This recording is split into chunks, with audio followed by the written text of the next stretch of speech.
Welcome out to another episode of It's All Been Checked Before. This time we're still on, but we're back on Voyager. We're doing Voyager. Yep, Phage. Phage is the episode. And that you might be like, well, you watched the episode, or if you didn't, that's kind of weird. But either way, Phage, you probably didn't know what it was before. Hey, you probably don't. You might not know this. We have a Facebook page. Yep, and if you're still on there, come check us out. And if you're not on there, just follow us on there. Just to follow us. You don't have to do anything else on that app, if you will. Follow this. This is Phage on It's All Been Checked Before. Welcome out to another episode of It's All Been Checked Before. Your regular Voyager hosts are here. This is Steven. Hey, I'm Shane. And Jimmy-Jerome. Yes. Shane, our regular Voyager host, which means he's here like every other week on the podcast. We're here to talk about the Voyager episode, Phage. First impressions. I think I liked it. That's not a rousing endorsement. I think I did. I thought there were enough interesting things. I think it starts with a lot of same old Star Trek kind of things, for lack of a better term. We're back in a cave. Oh, it's not really a disease of the week, because I thought that was kind of an interesting concept. And when we finally meet the aliens, who's the real aliens here? I can't believe we're back to talking about the aliens and not talking about these people that we're running into in space. I thought that was actually interesting. So I think there's a lot of interesting elements here, despite some initial trappings, initial same old trappings. And, and again, we're episode 5, so we're also learning more about folks. So I thought some of that stuff was annoying, but we'll dive into all that as we go along. Yeah, I mean, another classic Star Trek adventure. We had some rascal aliens in this one. Not as friendly as the last batch. So, yeah. I mean, they did heal Neelix, so just saying. Eventually. I mean, we're jumping ahead, which I'm castigating them for not doing that. They buried the lead. They're like, eventually like, oh, we could probably help you with that. Yeah. But why didn't you start there? Then we don't get this great moment with Janeway and Kate Mulgrew is great in that scene, and it's a classic Star Trek conundrum. And I think that's probably the best point of the episode and the best part of the episode overall, as far as the concepts or whatever. But if they're just like, oh, you know what, we can't do this, but what we could do is take a look at whoever is, and we could probably figure something out to help you out. But instead, we're having this other conversation. And maybe that's just, it's hard to communicate. It's first contact. And, yeah. They always seem to be in such a hurry, the Vidiians. I just assume, like, they're so focused. They're like, well, we can fix lungs. Surely they can fix lungs, too. I'm not going to worry about it. That's a good... And then when they track them down, they're like, we can't fix these lungs. They're like, well, we can help you with that. Like, I don't think they're even thinking about. That's a really good point. Yeah, I don't know. They're definitely have an alien way of thinking, which is nice. Like, they're antagonistic, but I don't know that I classify them as evil, at least not in this episode. Like I think I mentioned before, we'll have other Vidiian episodes. I think just the first 2 seasons I looked up, but they're reoccurring for the first 2 seasons. It is interesting. They're condescending, but they're also so caring for each other. They're not caring that. Well, eventually, again, like you said, they do come around. I like you. I'm trying to think of a better analogy for the way that they're just like, you don't know. I don't know. You don't know how to make a pizza. I don't know. It's just whatever. It's like we thought everyone knew how to do this, and and then it just gets so kind of thing like whatever. You know what? It's hard to even talk to you. You're so below us on as far as this. But just medical stuff, right? They were a culture devoted to arts, and then they went dark with the which that also explains why they had trouble communicating, because artists. Am I right? Yeah, very single-minded.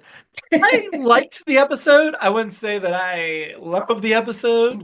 It was a good introduction of alien species. They were interesting. There were some really good character moments in the episode with some of our main developing them out, but I don't know that I liked it as much as the last episode or 2. So we'll see when we get to the ranking. But yeah, liked it.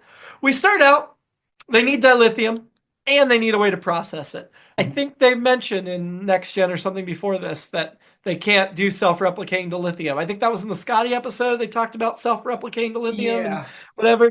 So at this point, they don't have that. So they have to go get more and they have to refine it, which is something you really think about. But yeah, that probably happens all the time on starships. So they just check into a starbase, fill them back up with refined dilithium. Yeah. Like you're driving a car and you're in an area that doesn't have the same type of gasoline as you not only have to get the oil, you then have to refine it into gasoline, right? To make it work for your car, because whatever they have probably doesn't quite match.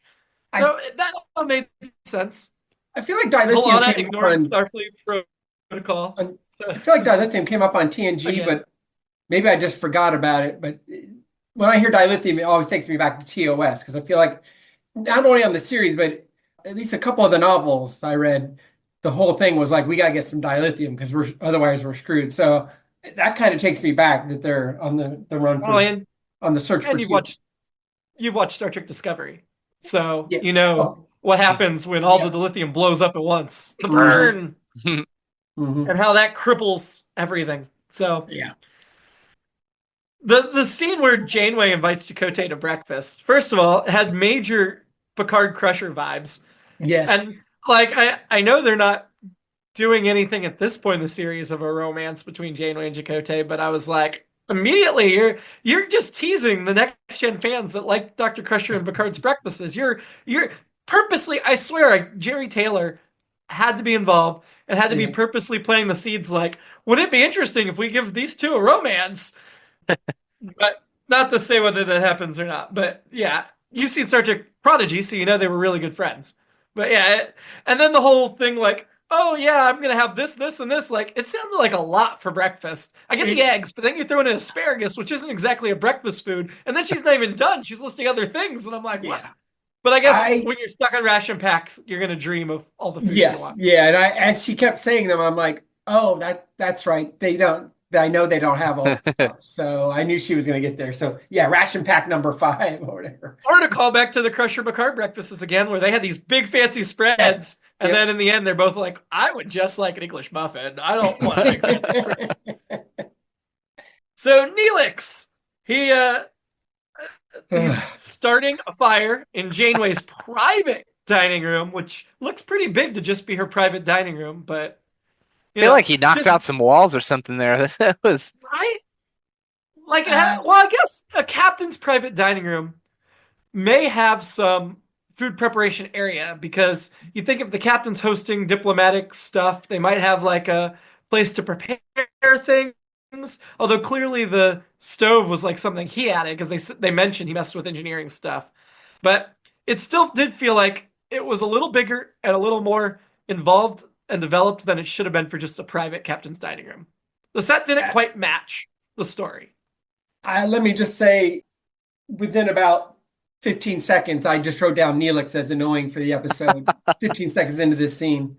But the other interesting thing about this scene, besides all the things you just said, Jimmy, was I felt like I will give him this. I felt like he kept saying, your private dining room, in just a way like, is that really necessary?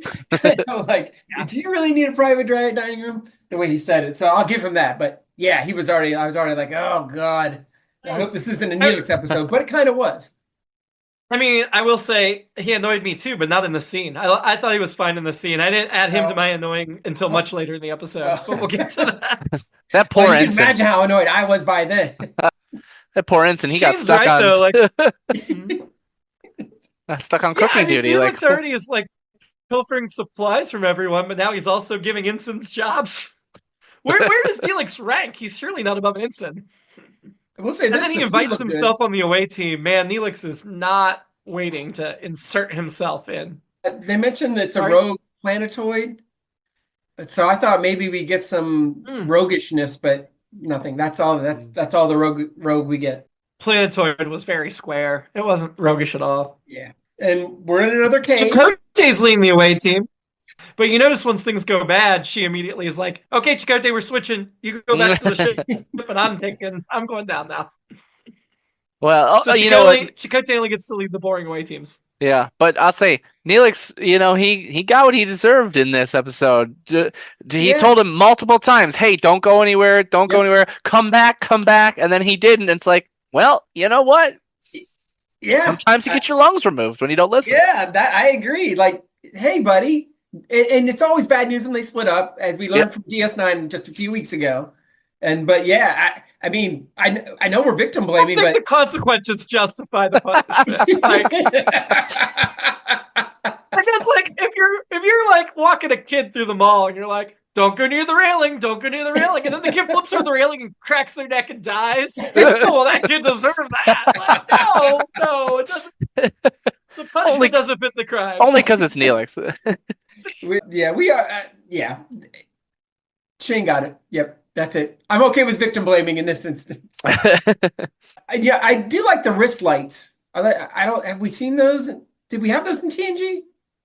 I don't think so. I think that's I thought those were cool. Voyager thing, and DS9's gonna have their own thing for lights here, because in next gen movies they get out like phaser rifles that have flashlights, and that's what they start using. So the wrist lights, I think, is just Voyager specific.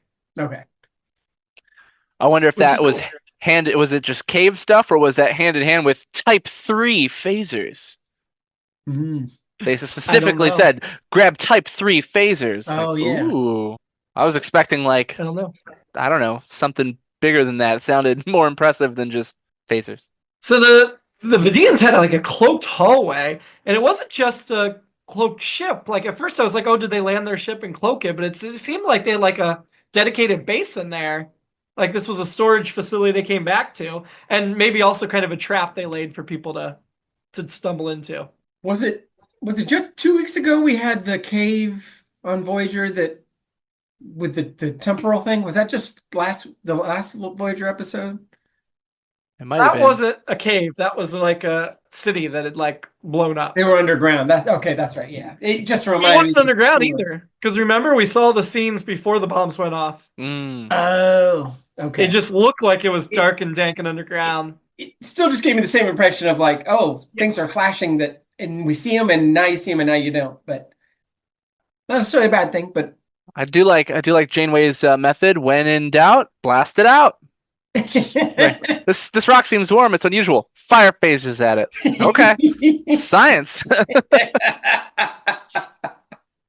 Yep. When the doctor diagnoses Neelix with missing his lungs and comes up with at first he says he's got 47 minutes to live on the machine. My thinking was this episode's about 44 minutes long with commercials. It's like 60, so we must be on a real-time countdown. But it's not the way they went with it. So I thought that was interesting. Misdirect. Isn't it usually? I immediately, when they were like, "Oh, he took his lungs," I'm like, "Isn't it usually the kidneys? And don't you wake up in a bathtub and there's something scrawled on the mirror?" Yeah. And then I wrote, "Can they replicate?" And then I think our friend EMH says, "No, we tried or something, right?" Doesn't he? Yeah, it's too complicated. His physiology. Yeah, that's it. Yeah. So Galaxians, man, they're just so complicated inside. Yeah. And then he goes where I thought he'd go to, which is transporter magic. He's like, oh, I can do this, da da da, and then and then I'm surprised again. Wait, using a holograph for good? What is going on here? But he can't leave the sick bay. Yeah, and then his body still sort of rejects it. Like it still doesn't really work. Yeah, which I thought was interesting, and I that whole part actually I feel for Neelix there. Just to get real for a minute, when I spent it's been about 4 years. I spent a good bit of time in the hospital, and I tend to be claustrophobic, but I got very claustrophobic. And just looking at him in that apparatus, I got even more claustrophobic just watching it. But so the actor had an easy week just laying in bed. Yeah. This is not a good nurse. Like I've always question why they're like, let's take our main pilot and make him the nurse, because they need their pilot pretty often. He has to leave sickbay at one point, but even when he's in sickbay, he's not. No, he didn't know what. Good. He didn't know what to do. Yeah, I mean, I think he's trying, but the EMH is designed not to have patience. That slap was amazing, by the way. Oh, I loved the slap. That was great, and that's a fun way to make a point. Yes, that's great exposition. That's the way you do exposition. Like, how does this work? Smack. Now you do it. That's how this works. Yeah. It was great. Yep. Tess acting as the decision maker for Neelix. I know there are a couple, but I don't know what the space laws are in this territory, but is she allowed to make those decisions? I wrote, we've got another consent storyline, which I know that was DS9, I think 2 weeks ago, 3 weeks ago. Maybe it was last week. Yeah, I'm mixing my weeks are getting mixed. But yeah, but I had the same thought, Jimmy. Like, I know I think we're in the galactic version of international waters where anything goes since they're way out there, but they are on a Starfleet ship. But still, Right. yeah, I had the same thought. Like, do you get to decide? And then, I'm not, well, I guess Neelix saying, no, you can't do this. I get to decide what to do. And I thought he was going to say it, and he didn't quite. I thought the EMH went right up to the line, but didn't say, like, I'm programmed Hippocratic Oath. I can't do what you're asking me to do. Now, Yeah. somebody else on the ship could, but I can't. I think if they would not have been able to get his lungs back, he 100% would have been like, all right, peace out. Yes. Yeah. Like, yeah. because you don't want to spend. He'd never be able to cook again. Paris would get Kess, Paris wouldn't get Cass, but he thinks he would. He's jealous he is so jealous of Tom.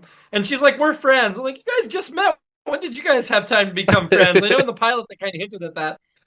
But speaking of Neelix stuck in sickbay, I mean, yes, that would be horrible. The doctor's stuck in sickbay, though. So if he tries to kill himself, the doctor would be like, look, I'm in the same boat as you are. But then, do we want the spinoff that is Neelix and the doctor stuck in sickbay for a whole season or more? The Odd Couple in sickbay. That is my alternate episode, is a sickbay Odd Couple. It would have been interesting if they'd done it for at least a few episodes, I think. Yeah, I shoot. Yeah, They're almost making them the Quark and Odo of the series. Yeah. Trying to. It didn't have the same impact, but trying to.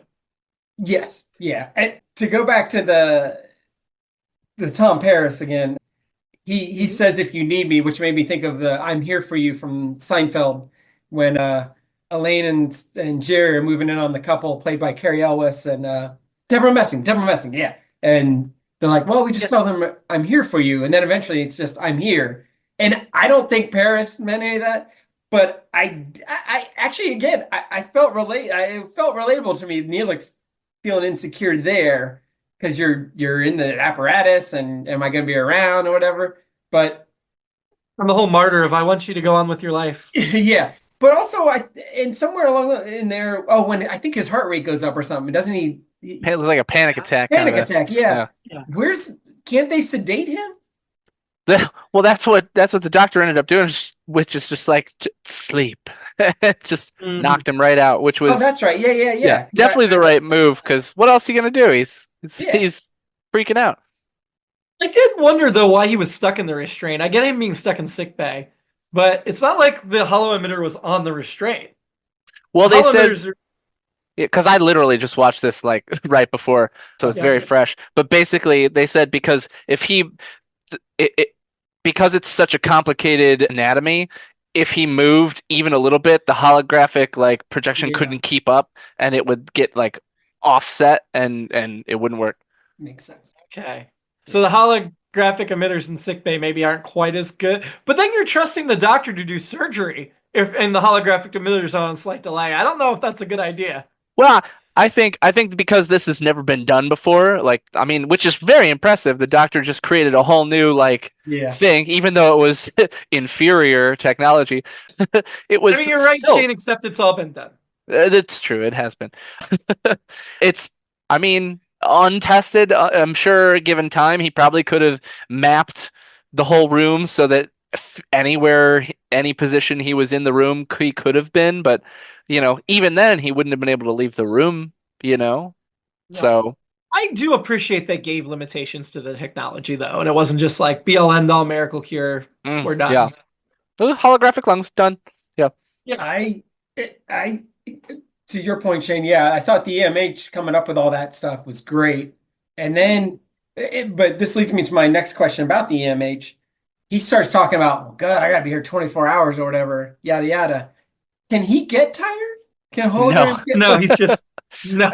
Think he's just he doesn't want to work like nobody else wants to work. Like, who wants to go? Who wants to go to work, right? We're also just likes to program that way. Yeah, that's the realest part. That hasn't changed in thousands of years. So the Vidiians apparently are not susceptible to phasers because she shoots Vidiian right on, dead on, and it keeps running. We've seen other species that aren't susceptible to phasers or it doesn't impact them as much. But the Vidiians certainly don't look like they're physically capable of a phaser not stopping them. It was probably set to the lowest stun and probably hit one of those like bones or something that was sticking out. Probably not a real, flesh piece. I don't know.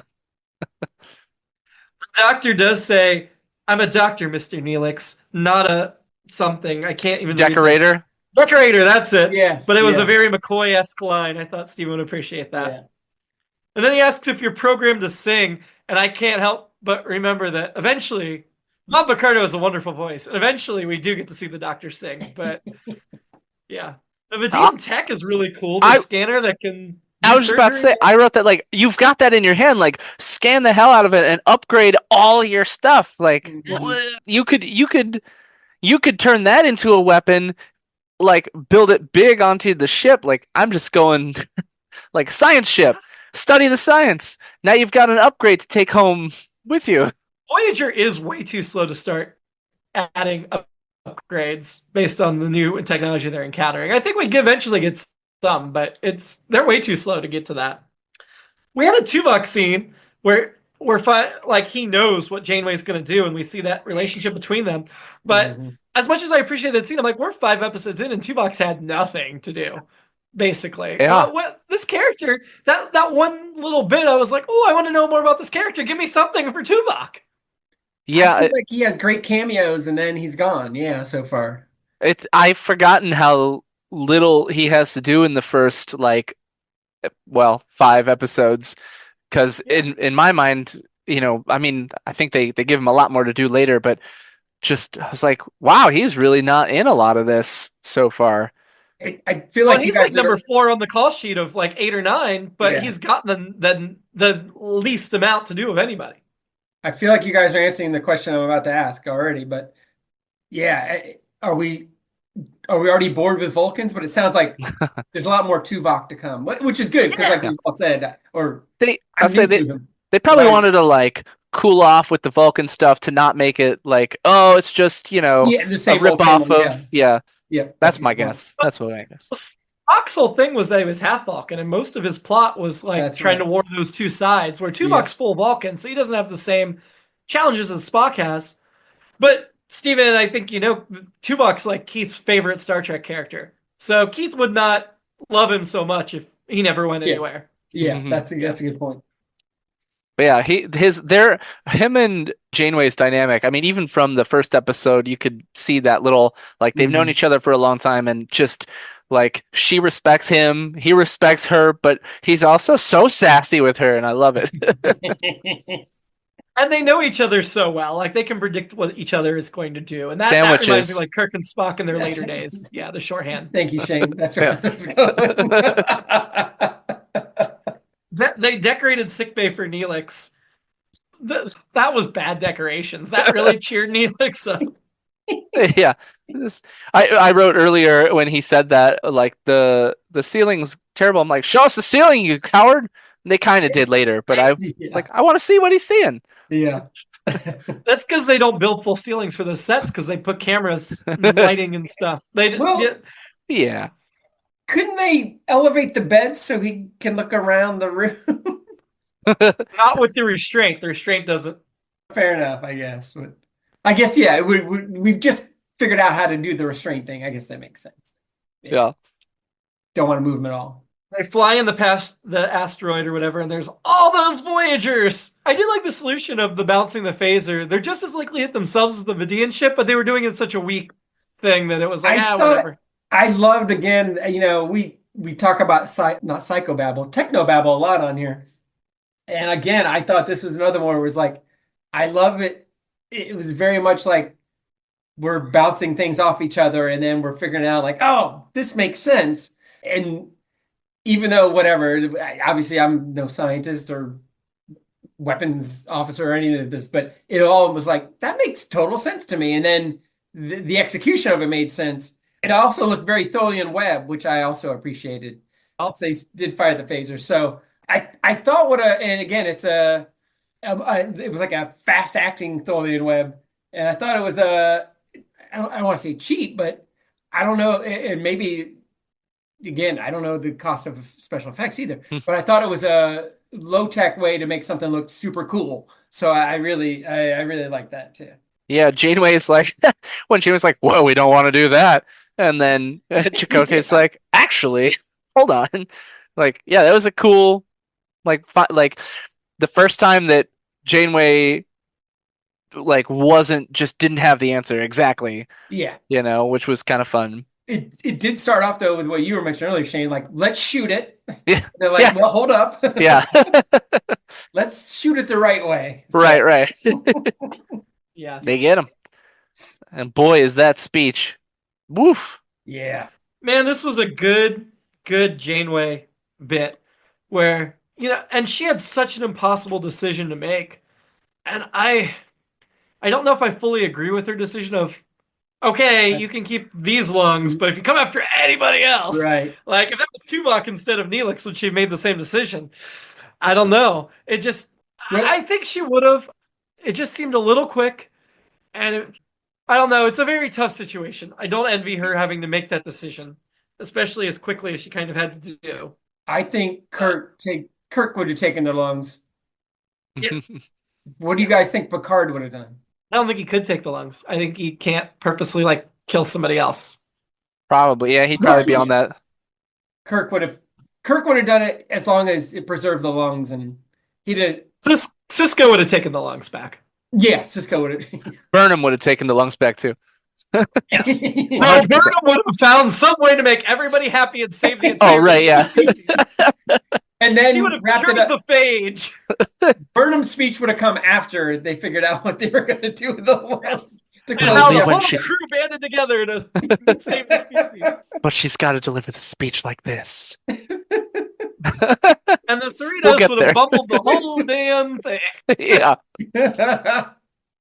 But yeah, I mean, just like I love when we haven't really seen Janeway get that flustered and Yeah. serious. Like that was a threat, and that was powerful. Janeway, like, just don't you ever mess with my crew, or And you're Mulgrew great. Like, and the camera's tight up on her, and you can see it all. It's all in there. Mhm. I do And- wonder. Yeah. I did wonder. I mean, the powerful moment she had of making that ethical decision. I do wonder if people that were writing for the show remember that scene later when they write a very famous episode of the show, Tuvix, and we're like, let's let her wrestle. We loved her wrestling with an ethical decision. Let's make it like more, longer, a bigger part of the episode because she has a medical decision she wrestles with in a future episode that she spends a lot more time with. And I'm like, yeah, that I think- episode's very controversial. Fans Yeah. still argue whether she made the right call on that episode or not. I think for this, because they're so fresh from Starfleet space, that she's still trying to hold on to as much Starfleet as possible. And True. I mean, if they were in, like she said, I'd throw you in a brig and let someone else deal with you. But I don't have that luxury. I have to make this decision. And like, man, that's some decision you have to make. Yeah. If everything doesn't turn out okay, Neelix dies. Disregard whether you love Neelix or not. Are we okay with the process, or we're just okay with it because of the result? That's fair. I don't know. Yeah. Because I mean, technically, if she would have just and they said this, that we've already altered the lungs, Mhm. so like, even if she was like, I don't care, we're gonna take him anyway, and then they wouldn't have been able to save Neelix, like that probably would have been looked at as a bad decision because Yeah, well, now that's you true. killed somebody else Yeah. and Neelix died anyway, so Yeah, well, and that gets to the same debate part of it is like, and actually somebody wrote exactly that same thing the other day. They were talking about, well, old school people are like, oh, analytics are ruining everything. You got to figure out, you got to take the points and this stuff as far as in a football context. But their thing was like, if they miss the field goal, if they don't get the points or they miss the fourth down or whatever they do, either way, the guy who's complaining is doing it in hindsight, kind of like we are now, as opposed to the person who doesn't have hindsight and is making that decision. So the other thing, I was just on her speech one more time. I still thought she was going to come around at the end and be like, I didn't think she was going to go the next time I'm going to get you. I thought she was going to be like, you know what? Nope, this is happening. We're for making this move. And so I think that also points to the writing, but also Mulgrew's performance of that speech, that I was still like, it could still go either way. And I think that's credit to everybody involved. Yeah, right up to the end, you weren't sure which way she was going to ultimately decide. Yeah. Yeah. Mulgrew is a fantastic actress and definitely justified her casting. Yeah. This episode. Yeah. Speaking of the Vidiians, is that what we're calling them? Vidiian. I thought the makeup was really gross and well done. Mhm. And they were hard to look at. And so if you have the Phage, when the Phage hits, and speaking of hitting, this episode also just talking about a pandemic that ravages a society, it hits a little differently now, I would imagine, than the first time people watched it 30 years ago. Good job on the makeup. I thought, there's been times when they cheap out, and this time they did not. I did not think they cheaped out. I thought it was really grotesque. They did a good job developing. Yeah. The doctor's all stressed out because there's no competent nurse and no counselor. Kes gives really good advice in this episode. I mean, I don't like Kes, but I certainly could not name her annoying because her advice was solid when she gets a chance to give it. When she's like, "Don't touch my husband," or whatever. Yeah, I'm paraphrasing. It's like, okay, Kes, relax a little. But everything else she does after that, I really enjoyed. I thought she was on the money. Yeah, and I think this is the first. She helps. She said something else to the doctor one of the other episodes too, but she's, I feel like, really helping him kickstart his growth as a personality. Yeah. Absolutely. The Doctor is one of my favorite characters on this show. I love the Doctor, so it's good to see him start down that road to development. He had that great comeback when they were scanning everybody, and they're like, "You're not there." Picardo, he did an interesting thing, I thought, and I don't know if he's doing this all the time, but I can't remember who he's talking to, but he did, and I think he was doing it purposefully. If he wasn't, sometimes actors, we're all actors here. There's some actors, especially when they first started. I know I still sometimes can't do this, and sometimes veteran actors too. They don't want to look other actors in the eye, and they'll look past them. So I don't think Robert Picardo was doing this, but I felt like he was not looking at the person. Whoever he was talking to, he was looking past him as if I'm a hologram. I look here. And I don't need to look at you, but I'm going to keep paying attention and see if that happens again. But I thought that was interesting. And I don't know if that was a choice or it was just one time it happened. So I thought that was interesting. Nice. Yeah, I'm not sure. I only have a couple more notes before we get to rankings. One was, and we kind of touched on this, that the Vidiians. Yes. Vidiians, first, we're going to take your body parts, then we're going to insult you. I'm just like, oh, that's literally insult on top of injury. And again, we said, at least they were took care of things with their advanced technology. My alternate episode, and I think we can still keep our clean ranking here, Jimmy, is that they steal our guy Neelix's testicles, and that creates a whole other set of conversations. That's a totally. That's so upset they can't reproduce. Yeah, exactly. And then she leaves him for Tom Paris because he's a virile young man. Well, the Vidiians are a dying race, and they need virility. So you're right. Yeah, and Neelix feels even more emasculated. And whose testicles are they gonna use from the hologram? The holograph and what are Neelix's actual testicles like? And then we have the shot of little baby Doctor swimming to implant the egg. So definitely a more comedic episode, I think. But although still some real galaxy issues. So anyway, those are all my notes. So speaking of comedy, when they try to scan Tuvok and he's like, proceed carefully. That was one of my notes too. He was so quick. It was like he was right there. He had both. He was like, don't.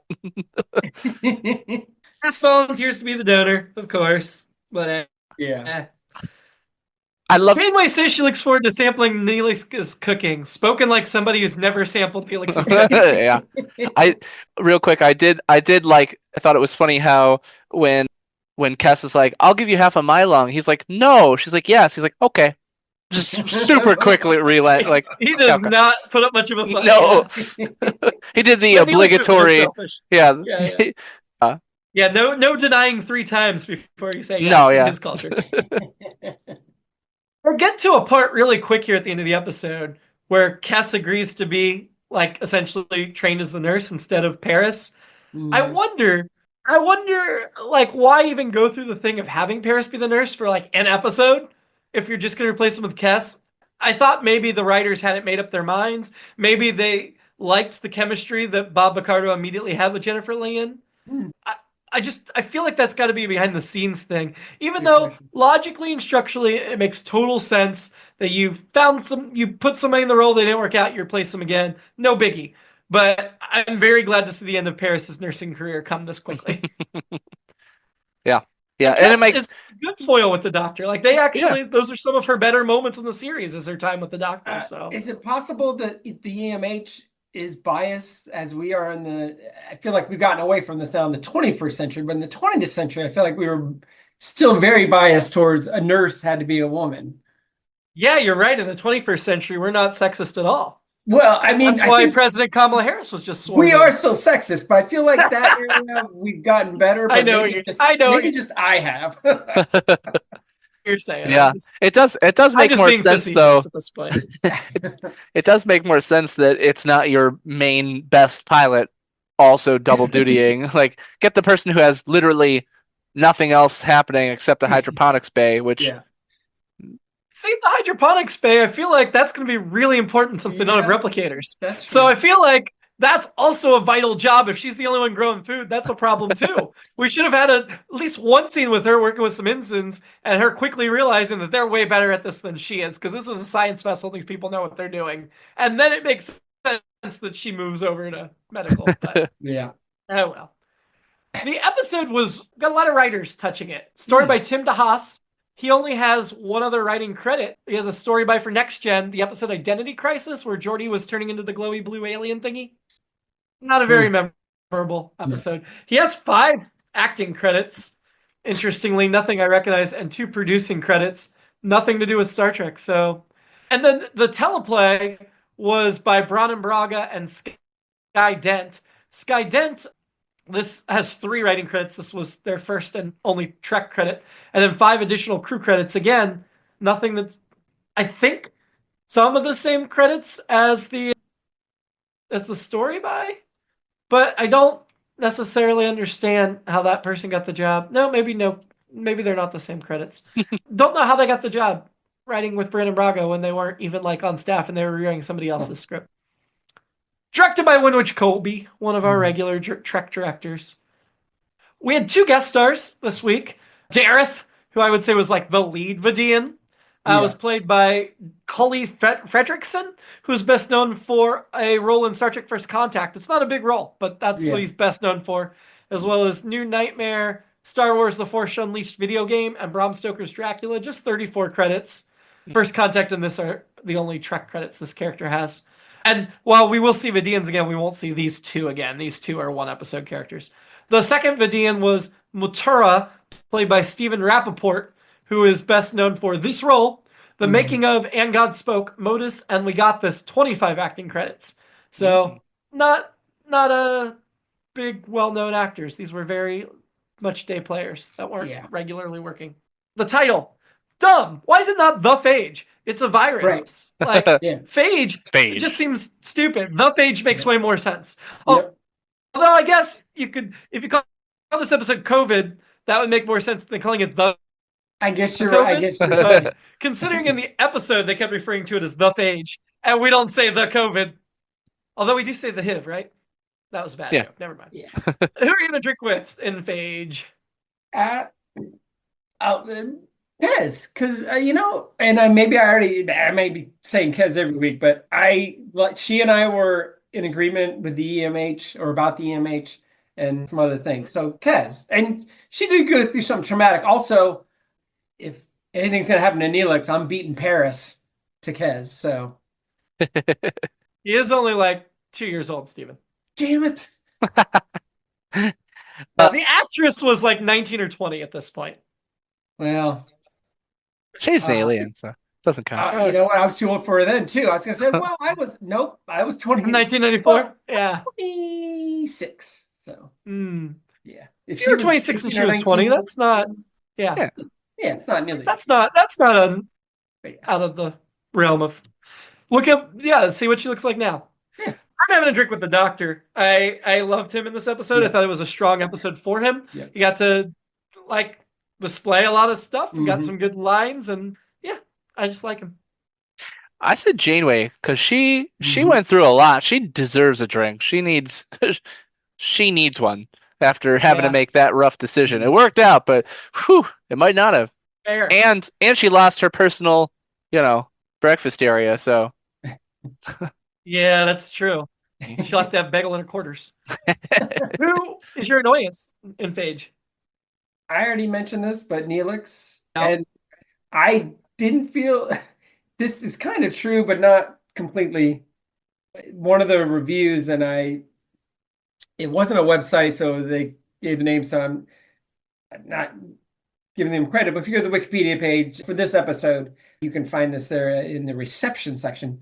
But these reviewers said that Neelix was too irritating to care about whether he lived or died. I totally agree. I chose Neelix because of how whiny he was in the sickbay bed. I'm not saying that means he deserves to die, right? But if I were the doctor, I would delete my program rather than spend eternity trapped in sickbay with him. Yeah, I mean, come on. And Steven, you and I both chose Neelix 2 episodes ago. So 4 episodes in, we've both chosen Neelix twice. Yeah. I also chose Neelix. I really tried hard not to. I initially, right off the bat, I was like, "Oh, it's Neelix." I'm like, "No, let's wait." And it was the jealousy that got me. I'm like, "No, it's the worst trait anyone could have." I think. Well, it's so quick. Oh yeah. This hospital bed. You're gonna be with Paris. Yeah, and so, which is why I appreciate that the doctor just. I mean, granted, he was hyperventilating and stuff, but the doctor. I'm surprised the doctor didn't, put him to sleep earlier. Just knock him out. Yes. Medical coma. Yeah. So definitely annoying. You also a different one than Steven and I did, but we're all at 50% of the series is Neelix annoyance. Do you think I remember liking Neelix in certain episodes? I don't think he's this awful for 7 seasons. No. I could see it. And maybe it's the writers getting used to how to use him as well, but we'll see. Well, hey, he's not even in some episodes, so there you go. There you go. Still the annoyance in that one. Those are the ones he's not annoying in. Just kidding. I like Neelix overall, I think. We'll see. Who is inspiring this week? DMH. That's another reason I chose Kez to have your drink with. She and I agreed that DMH was kicking out the jams and he should feel good about it. And I liked her thing to him, but the way he was working inspired me. So yeah, I also picked the doctor for inspired because, I mean, he came up with a whole new medical procedure that has never been done in Star Trek history, technically, because it's not in his medical database. So, that's super impressive. Unanimous on this as well. I also chose the doctor. He finally broke my Janeway streak because I've had 3 Janeways in a row. And it was close. I could absolutely make an argument for Janeway again this 4th week. But I really liked the doctor, so I went with the doctor. Yeah. Ranking the episode, let's start against the last episode we just watched, Time and Again. Better or worse than that? I put this at 4. I'd say worse than the last one. 4. Yeah, worse than the last one, only because it was such an annoying Neelix focus. He just that. I understand the argument. I still think this one was better overall. I was more interested in the story. I think there were better one-liners, and I think we got a little more movement and character development in this one. So I would go above. So Steven's our tiebreaker. Mm-hmm. I think I go above as well. I think it's where I landed. No, I would not go any higher because right above this is Caretaker. Yeah, I agree. It was the time travel that I'm a sucker for time travel, so that's why the time travel. We'll put it as 3rd or 4th. have to justify. We disagree all the time, and we don't. Yeah. We keep doing the podcast. We only silently judge each other. Ah. We all have separate private chats where I'm texting Keith about how annoying Steven is, and then I'm Well- texting Steven about how annoying Keith is, and they're texting each other in front of me about how annoying I am. That one's not private. And then, well, in 20 weeks from now, we'll be like, why did we rank this high? And Yes. that'll be after we're like, what's that episode? Oh, that episode. Why did we rank this high? Forget So, yeah, Phage. it's a process. I don't think he'll forget Phage. I think I don't think that so title either. is memorable. That's a good- Time and again, we'll forget what it is. Yeah, yes, we will. Over and Next over. week. Time and again. We will forget what time and again was about. I wish Keith was here for that. That was a good one. Next week, back to the station for Destiny. Cisco faces a conflict between his Starfleet duties and his role as the Bajoran emissary when an ancient Bajoran prophecy predicts a joint Federation Cardassian project will lead to the destruction of the wormhole. It's Space Jesus again. Until then, live long. With or without superior Vidiian medicine, and prosper.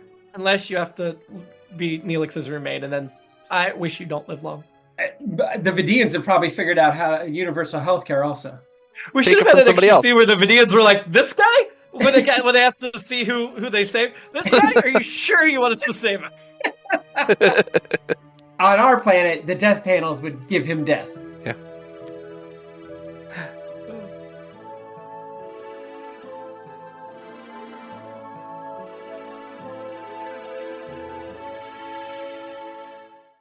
It's All Been Done presents. Who's got the time?